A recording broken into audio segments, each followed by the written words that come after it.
Welcome to only IAS. स्वागत है आप सभी लोगों का प्रीलिम बूस्टर न्यूज डिस्कशन में। आज 21 अक्टूबर 2022 है, तो आइए देख लेते हैं कैसे कौन से इंपॉर्टेंट आर्टिकल्स हैं जो आज हमें कवर करने हैं। हमारा फर्स्ट आर्टिकल स्वदेश दर्शन 2.0 या 2.0 के बारे में है। नाम से स्पष्ट है, जो स्वदेश दर्शन स्कीम है ये इसका दूसरा फेज है। मिनिस्ट्री ऑफ टूरिज्म ने हाल ही में इस स्कीम को रीवैम्प किया है, मतलब इसमें कुछ बदलाव किए गए हैं। अब यहाँ पर जो बदलाव किया गया है वो क्या किया गया है आपको समझना होगा। ये जो दूसरा फेज होगा इसमें हमें रिस्पॉन्सिबल इंफ्रास्ट्रक्चर डेवलप करना है डेस्टिनेशन के ऊपर। तो इसका जो पहला फेज था उसमें किसके ऊपर फोकस था इन जनरल, उसमें देखिए टूरिस्ट सर्किट्स बनाए जा रहे थे। सर्किट्स में क्या होता है कि आप सपोज करते हैं कि भगवान राम से जुड़ी हुई जगहों पर विजिट करना चाहते हैं, तो सभी भगवान राम से जुड़े प्लेसेस को कनेक्ट कर दिया जाएगा और इसके बीच में जो भी रिक्वायर्ड फैसिलिटीज़ हैं वो आपको प्रोवाइड करवाई जाएंगी। तो इस तरीके से एक सर्किट मिल जाएगा आपको जिसको आप विजिट कर सकते हो। यहाँ पर जो हमारा फोकस है वो ऐसे कनेक्टिंग सर्किट्स के ऊपर नहीं है, रेदर हमारा फोकस डेस्टिनेशन के ऊपर है। मतलब कि यहाँ पर हम एक लोकेशन को चूज करेंगे, पिक करेंगे और वहाँ पर जो भी नेसेसरी इंफ्रास्ट्रक्चर रिक्वायर्ड है उसको डेवलप किया जाएगा कि अगर आप उस लोकेशन को विजिट करते हैं तो आप अपना बेस्ट एक्सपीरियंस फील कर सकें। तो ये तो डिफरेंस है, मैंने आपको बता दिया कि जो इसका पहला फेज था वो सर्किट्स के ऊपर बेस्ड था, जबकि जो अभी ये रिवैम्प्ड फेज आया है 2.0 आया है, ये डेस्टिनेशन ओरिएंटेड मैकेनिज्म ऑप्ट करता है कि डेस्टिनेशंस को डेवलप किया जाएगा। स्वदेश दर्शन स्कीम को सेंट्रल सेक्टर स्कीम के तौर पे ministry of tourism and culture ने लॉन्च किया था। तो ध्यान दीजिएगा, ये एक सेंट्रल सेक्टर स्कीम है। इसका मतलब ये है कि जो भी खर्च आएगा उसे केंद्र सरकार पूरी तरीके से वहन करेगी और राज्यों को अपना हिस्सा नहीं देना होगा। जो सेंट्रली स्पॉन्सर्ड होते हैं उसमें राज्यों को भी अपना हिस्सा देना पड़ता है। ऑब्जेक्टिव यही है कि हम प्रमोट, डेवलप करें और हार्नेस करें जो भी टूरिज्म पोटेंशियल है इंडिया का उसको। यहाँ पर खुद ही इतने सारे लोग हैं, मतलब आप समझो तो हमें बाहर से जो लोग चाहिए टूरिज्म के लिए वो तो ठीक है, बट इंडिया की अपनी खुद की पॉपुलेशन इतनी ज़्यादा है ना कि अगर लोग टूरिज्म के लिए इंडियन डेस्टिनेशंस को पिक करना शुरू कर दें तो इंडिया का टूरिज्म सेक्टर बहुत ज़्यादा डेवलप हो जाएगा। फंडिंग की बात करते हैं तो सेंट्रल फाइनेंशियल असिस्टेंस के तौर पर फंड किया जाएगा स्टेट्स एंड यूटीज़ को कि वो ये जो सर्किट्स हैं, अभी जो पहला फेज है हम उसकी बात कर रहे हैं कि पहले फेज में जो सर्किट्स बनाए जा रहे थे उन सर्किट्स में कहाँ कितना पैसा खर्च होना है वो केंद्र सरकार की ओर से उन्हें सेंट्रल फाइनेंशियल असिस्टेंस के तौर पर मिल जाता था। जो स्कीम है इसमें गवर्नमेंट की जो अदर स्कीम्स हैं उनको भी सिनर्जाइज कर दिया जाता था अंडर दिस स्वदेश दर्शन, जैसे कि Swachh Bharat Abhiyan, skill India, make in India, इन सभी को इस्तेमाल करते थे हम टूरिज्म सेक्टर में इनकॉर्पोरेट करके इस पूरी स्कीम को कॉम्प्रिहेंसिव बनाने के लिए। कोशिश ये भी की जाती थी कि इसके माध्यम से जॉब क्रिएशन हो और एम्प्लॉयमेंट बढ़े। कई सारे prominent circuits in between launch किए गए, जैसे कि बुद्धिस्ट सर्किट जहाँ पे भगवान बुद्ध से संबंधित जो भी लोकेशंस थी उनको जोड़ दिया गया। अंबेडकर टूरिस्ट सर्किट जिसमें अंबेडकर जी से संबंधित जो भी लोकेशंस थी उनको कनेक्ट किया गया। नॉर्थ ईस्ट टूरिस्ट सर्किल भी बनाया गया। तो इस तरीके के सर्किट्स एंड सर्किल्स डेवलप किए गए। अब जो दूसरा फेज आया है स्वदेश दर्शन 2.0, ये एक रिवैम्प्ड वर्जन है इस स्कीम का। यहाँ पर जो मंत्रा है इसका that is vocal for local, मतलब जो लोकल हमारी मेड इंडिया चीज़ें हैं आप उनको प्रमोट करिए। इसमें जो थीम बेस्ड सर्किट्स हुआ करते थे जहाँ पर हम एक थीम पकड़ते थे, जैसे कि हमने यहाँ पर कुछ थीम्स की बात की। बुद्धिस्ट सर्किट मतलब भगवान बुद्ध एक थीम हो गए, अंबेडकर सर्किट अंबेडकर जी एक थीम हो गए। तो इस थीम के ऊपर जो भी डेस्टिनेशंस हैं उनको कनेक्ट किया जाता था। ये जो थीम बेस्ड सर्किट का मामला था हम इसको अभी छोड़ के जो डेस्टिनेशन टूरिज्म है उसको रिवाइव करेंगे, मतलब एक हम लोकेशन को पिक करके उसे डेवलप कर देंगे। यहाँ पर सस्टेनेबल और रिस्पॉन्सिबल डेस्टिनेशन बिल्ड करने का प्रयास है। डेस्टिनेशन सेंट्रिक अप्रोच है सेकेंड फेज में, ये आप याद रखो। 2 या 3 डेस्टिनेशंस 15 राज्यों से चुने जाएंगे और उन्हें हम डेवलप करेंगे। एग्जाम्पल के तौर पे उत्तर प्रदेश से झांसी और प्रयागराज को चुना गया है। यहाँ पर देखिए ग्वालियर, चित्रकूट ये लोकेशंस पिक की गई हैं, ठीक है। मध्य प्रदेश से खजुराहो, महाराष्ट्र से अजंता और एलोरा, इस तरीके से लोकेशंस को पिक करके उन्हें हम डेवलप करेंगे। हमारा next article world green city award के बारे में है।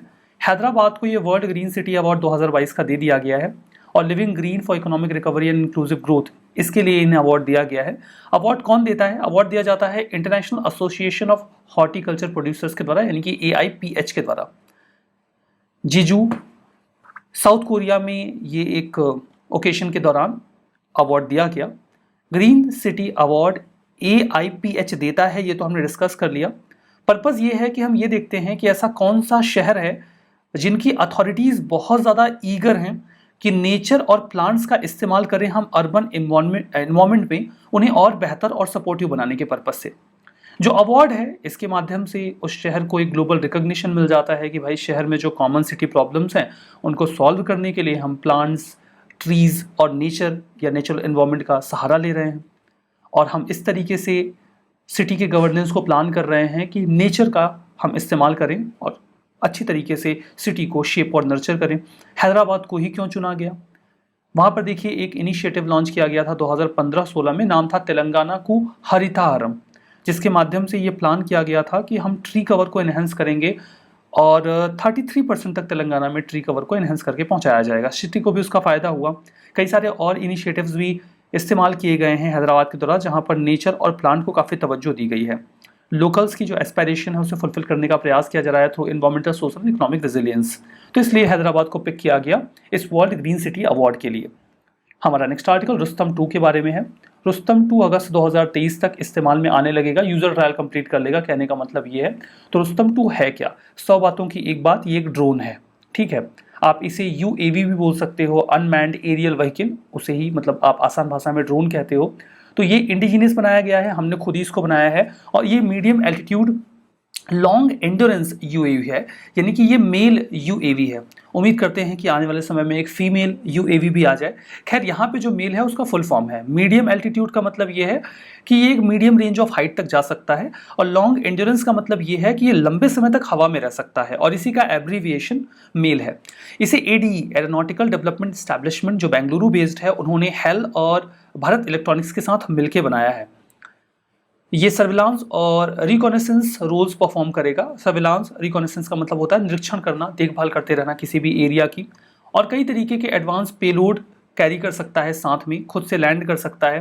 दिसंबर 2021 में जो रुस्तम 2 था उसने एक माइलस्टोन अचीव किया था, जब ये 25,000 फीट की हाइट तक गया था और 10 घंटों तक सर्वाइव कर पाया था। मतलब 10 घंटों तक वहाँ पर ये फ्लाई करता रहा, उड़ता रहा। तो अगर इतनी कैपेसिटी के हमारे पास ड्रोन्स हैं, तो आप समझिए कि रुस्तम 2 जो है वो टेक्नोलॉजिकली दुनिया में जो अभी वर्तमान में ड्रोन इस्तेमाल किए जा रहे हैं, अवेलेबल हैं, उनकी टेक्नोलॉजी को ये पैरेलल करता है, उनके बराबर आप कह सकते हो कि वर्क कर रहा है।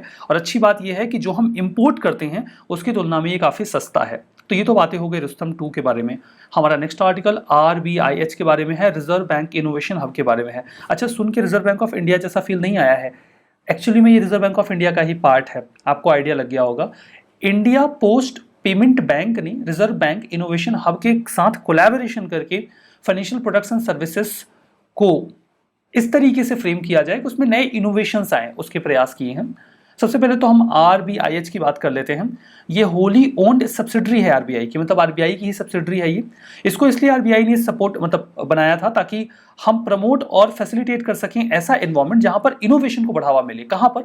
फाइनेंशियल सेक्टर में, ताकि जो फाइनेंशियल सर्विसेज दी जाती हैं उन्हें और बढ़िया और इनोवेटिव तरीके से दिया जा सके, लोग फाइनेंशियल सर्विसेज को आसानी से एक्सेस कर पाएं। जो RBIH है इसका अपना एक शेयर्ड विजन है कि हम एक ऐसा फाइनेंशियल इकोसिस्टम तैयार करें जिसमें सभी स्टेक होल्डर्स शामिल हों। इनोवेशन स्ट्रेटजीज को ऐसे तैयार किया जाए कि लोगों को ये सर्विसेज आसानी से मिल सकें, आपको प्रॉब्लम ना हो, आपको अकाउंट खुलवाना है या फिर मान लीजिए आपको इंश्योरेंस सर्विसेज लेना चाहते हैं तो वो बहुत ईजिली अवेलेबल हों, ऐसे आप इनोवेशंस लेकर आओ। तो फोकल पॉइंट है इस ऑर्गेनाइजेशन का ये कि इंडिया को हम एक ग्लोबल इनोवेशन हब बनाएं। किस फील्ड में? फाइनेंशियल सेक्टर प्रोवाइडर्स में। फिनटेक इनोवेशन हब के तौर पे policy makers, technologist, academia, investor community को सबको साथ लेकर आएंगे और इंडिया को एक ग्लोबल इनोवेशन हब बनाएंगे।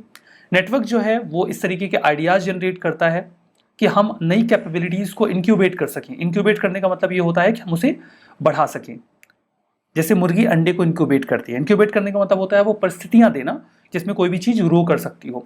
हमें सस्टेनेबल, सिक्योर और फ्रिक्शनलेस फाइनेंशियल सर्विसेज प्रोवाइड करवानी है बिलियन, जो 1 बिलियन इंडियंस हैं उनको, तो हमें इसके लिए बढ़िया इनोवेशंस लाने होंगे। हमारा नेक्स्ट आर्टिकल इंडिया में कोल की कंडीशन के बारे में है। ग्लोबल एनर्जी मॉनिटर, जो कि शॉर्ट में आप इसको जम कह सकते हो, ये फर्म है। ये फ्यूल सोर्स जो भी दुनिया भर के हैं जो इस्तेमाल हो रहे हैं अलग अलग देशों में, उनका यूटिलाइजेशन ट्रैक करते हैं कि कहाँ पर किस तरीके का फ्यूल इस्तेमाल हो रहा है। इन्होंने इंडिया के बारे में ये बोला कि इंडिया की जो भी कोल माइंस हैं उनका केवल 2/3 ही हम यूटिलाइज कर पा रहे हैं, और कुछ तो बड़ी माइंस हैं जिनका 1% ही अभी तक हम यूटिलाइज कर पाए हैं। उनमें बहुत सारा कोल है जो अभी तक यूज नहीं हुआ है। इंडिया में कोल की कंडीशन के बारे में बात करते हैं। इंडिया सेकंड लार्जेस्ट प्रोड्यूसर भी है और कंज्यूमर भी है कोल का। फर्स्ट कौन है? ऑफकोर्स चाइना है। झारखंड सबसे बड़ा कोल प्रोड्यूसिंग स्टेट है इंडिया का, ये तो नोन फैक्ट है। कुछ और भी राज्य हैं जहां पर कोल मिलता है, जैसे कि ओडिशा, छत्तीसगढ़, वेस्ट बंगाल, मध्य प्रदेश, तेलंगाना और महाराष्ट्र। कोल जो है वो लगभग 55% इंडिया की एनर्जी नीड को पूरा करता है। कोल के कुछ टाइप्स होते हैं, 4 फंडामेंटल टाइप्स होते हैं इसके। पहला है एंथ्रासाइट। एंथ्रासाइट जो है वो बेस्ट क्वालिटी का कोल होता है। इसमें 80 to 95% कार्बन कंटेंट होता है, धीमे धीमे जलता है, ब्लू कलर की इसमें फ्लेम निकलती है और इसकी कैलोरीफिक वैल्यू भी हाईएस्ट होती है, मतलब बहुत अच्छी एनर्जी रिलीज करता है जलने के दौरान। दुर्भाग्य की बात यह है कि ये केवल जम्मू कश्मीर में मिलता है और वो भी बहुत कम क्वांटिटी में। मतलब जो बेस्ट क्वालिटी का कोल है हमारे पास वो बहुत कम मात्रा में है, हमारे पास ज़्यादा एंथ्रासाइट है नहीं, तो इसलिए हमें कई बार एंथ्रासाइट को इंपोर्ट करना पड़ता है अगर कोई स्पेसिफिकली किसी इंडस्ट्री में उसकी रिक्वायरमेंट है तो। जो दूसरा टाइप है दैट इज बिटुमिनस। इसमें 60 to 80% कार्बन कंटेंट होता है, थोड़ा बहुत मॉइस्चर कंटेंट भी होता है। मॉइस्चर कंटेंट होगा ना तो जलने में दिक्कत ज़्यादा होगी, धुआं निकलेगा, तो खैर ज़्यादा नहीं होता है। इसकी भी जो कैलोरीफिक वैल्यू है वो अच्छी होती है, लाइक ये भी अच्छी एनर्जी प्रोड्यूस करता है इनफैक्ट। तो झारखंड, वेस्ट बंगाल, ओडिशा, छत्तीसगढ़ और मध्य प्रदेश ये कुछ ऐसे राज्य हैं जहां पर ये कोल पाया जाता है। तो कुल मिला के जो मेजरली कोल हमारे यहाँ पाया जाता है दैट इज बिटुमिनस। एंथ्रासाइट बहुत कम पाया जाता है। तीसरा है लिग्नाइट। लिग्नाइट ब्राउन कलर का होता है, इसमें 40 से 55% का कार्बन कंटेंट होता है। जैसे क्या होता है, कोल कैसे बनता है, लकड़ी या कोई ऑर्गेनिक मटेरियल जो है वो दब गया तो बहुत लंबे समय में धीमे धीमे वो कोल में कन्वर्ट हो जाता है। तो कोल के कन्वर्जन का जो इंटरमीडिएट स्टेज होता है, मतलब ये लकड़ी से मान लीजिए कोल बन रहा है, ये यहाँ पे पहुंचा है, यहाँ पहुंचेगा तो कोल बन जाएगा, तो ये जो सेकंड वाला फेज होगा या जो इंटरमीडिएट फेज होगा इसी आप लिग्नाइट बोलते हो।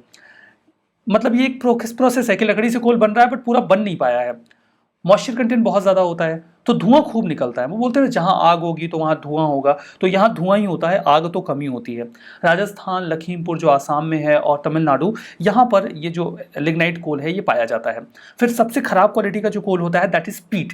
इसमें तो 40% से भी कम कार्बन कंटेंट होता है। ये समझिए कि कोयला बनने की शुरुआत ही होती है तो लकड़ी की तरह ही जलता है ये, मतलब धुआं धुआं ही होता है, एनर्जी तो क्या ही निकलती है इसमें से। तो यहाँ पर देखिए एक क्वेश्चन आया है 2020 के यूपीएससी प्रीलिम्स में ऑन कोल। कोल ऐश में आपको मिलता है आर्सेनिक, लेड और mercury. Coal fire power plants sulphur dioxide और नाइट्रोजन के ऑक्साइड्स एनवायरमेंट में रिलीज करते हैं और हाईएस्ट कंटेंट ऑब्जर्व किया जाता है इंडिया के कोल में। ये तीन के तीनों ही स्टेटमेंट करेक्ट हैं, सो डी वॉज द आंसर। हमारा next article world health summit के बारे में है। एनुअल इंटरनेशनल हेल्थ कॉन्फ्रेंस है वर्ल्ड हेल्थ समिट, अभी थोड़े समय पहले जर्मनी के बर्लिन में हुआ। वैसे तो बाकी के स्टेक होल्डर्स से ऑर्गेनाइज करवाया करते थे, बट पहली बार WHO भी इसमें शामिल हुआ है। अब कोविड आया था तो बवाल तो हुआ ही था, तो WHO ने सोचा कि चलो हम भी शामिल होते हैं। ऑब्जेक्टिव ये रहा कि सभी स्टेक होल्डर्स आपस में अच्छे से बातचीत करें, कुछ हम इनोवेटिव सॉल्यूशंस लेकर आएँ कि जो भी ग्लोबल हेल्थ चैलेंज हैं हम उनको अच्छे से हैंडल करें और ग्लोबल हेल्थ कन्वर्सेशन बेटर किया जाए United Nations sustainable development goals जो हैं उनको पूरा करने के लिए। पोलियो इस पूरी समिट के सेंटर में रहा। पोलियो को कैसे इरेडिकेट किया जाए उसके लिए पर्याप्त बातचीत की गई। जो वर्ल्ड हेल्थ समिट थी यहाँ पर कई सारे ग्लोबल लीडर्स ने कमिट किया कि वो $2.54 बिलियन देंगे पोलियो को इरेडिकेट करने के लिए। Bill and Melinda Gates foundation ने तो पहले ही दिन 1 बिलियन से ज़्यादा का अमाउंट प्लेज कर दिया, तो मतलब जो अमाउंट आया है उसके आधे से ज़्यादा तो bill and Melinda Gates foundation ने ही दिया है। रोटरी इंटरनेशनल और कुछ कई सारे जो अन्य स्टेक होल्डर्स हैं US, जर्मनी और फ्रांस से, उन्होंने भी पोलियो को इरेडिकेट करने के लिए फंड देने का वादा किया है। पोलियो डिसीज़ की बात करते हैं तो पोलियो मेलिटिस, इसे आम बोलचाल की भाषा में पोलियो कह दिया जाता है। ये एक इन्फेक्शियस वायरल डिसीज़ है जिसमें एक व्यक्ति डिसेबल हो सकता है, दिव्यांग हो सकता है और कई सारे केसेस में तो ये जानलेवा भी हो जाता है अगर इंटरनल ऑर्गन्स इससे प्रभावित हो जाएं। तो पोलियो हमारे नर्वस सिस्टम में एंटर करता है और कुछ घंटों के भीतर ही हमें पैरालाइज कर सकता है। फर्दर सिम्टम्स की बात करें तो fever, fatigue, headache, vomiting, stiffness, pain limbs में, नेक में, ये कॉमन है। कोई क्योर नहीं है इसका, कोई इलाज नहीं है। पोलियो हो गया तो हो गया। बचने का तरीका ये है कि वैक्सीन ले लीजिए। 3 तरीके के पोलियो वायरस होते हैं। पहला है टाइप 1 WPV, मतलब वाइल्ड पोलियो वायरस। ये मतलब सर्कुलेशन में रहता है अलग अलग देशों में। पाकिस्तान, अफगानिस्तान का एंडेमिक है, मेजरली वहाँ पर इसका प्रभाव देखा जाता है। टाइप 2 जो WPV है इसे तो सितंबर 2015 में इंडिया ने इससे खुद को फ्री डिक्लेयर कर दिया था और टाइप 3 WPV जो है इससे इंडिया ने खुद को 2019 के अक्टूबर में फ्री डिक्लेयर किया। डिसीज़ कैसे स्प्रेड होती है? फैकल ओरल रूट से, मतलब एक व्यक्ति का जो भी छींकने, खांसने या बाकी के जो भी लिक्विड्स, बॉडी जो फ्लूइड्स होते हैं उससे ये फैल सकता है। कंटेमिनेटेड वाटर, फूड से भी फैल सकता है और एक बार ये किसी व्यक्ति के इंटेस्टाइन में पहुंच गया तो वायरस मल्टीप्लाई होना शुरू हो जाता है। 5 साल से कम उम्र के बच्चे इससे सबसे ज़्यादा प्रभावित होते हैं, इसलिए 2 बूंद जिंदगी की वाला कैंपेन चला था पोलियो ड्रॉप पिलाने के लिए। देखिए 2016 में एक प्रश्न है मिशन इंद्रधनुष के लिए, ये किस लिए था, ये पूछा गया था। ये बच्चों और प्रेग्नेंट वुमेन के इम्यूनाइजेशन के लिए लॉन्च किया गया था सरकार के द्वारा, यही इसका सही आंसर था ए, मिशन इंद्रधनुष का। रिवीजन करेंगे। स्वदेश दर्शन स्कीम सेंट्रली स्पॉन्सर्ड स्कीम है, शुद्ध रूप से गलत है, सेंट्रल सेक्टर स्कीम है। World green city award Chandigarh को मिला, एकदम गलत है, हैदराबाद को मिला, तो नाम नहीं बिगाड़ेंगे, जिसको मिला है उसका नाम बताएंगे। Rustam 2 indigenous medium range long endurance UAV है, यानी कि मेल यूएवी है, सही है, बिल्कुल सही है। एंथ्रासाइट कोल असम में मिलता है, एकदम गलत है, जम्मू एंड कश्मीर में मिलता है, वो भी बहुत कम मिलता है। पोलियो डिसीज, एक बार नर्वस सिस्टम में एंटर कर गया वायरस तो कुछ ही घंटों में जानलेवा हो सकता है, पैरालाइज कर सकता है, ये बात तो सच है। तो हमारा आज का ये जो सेशन है वो यहाँ पे समाप्त होता है। बहुत बहुत धन्यवाद।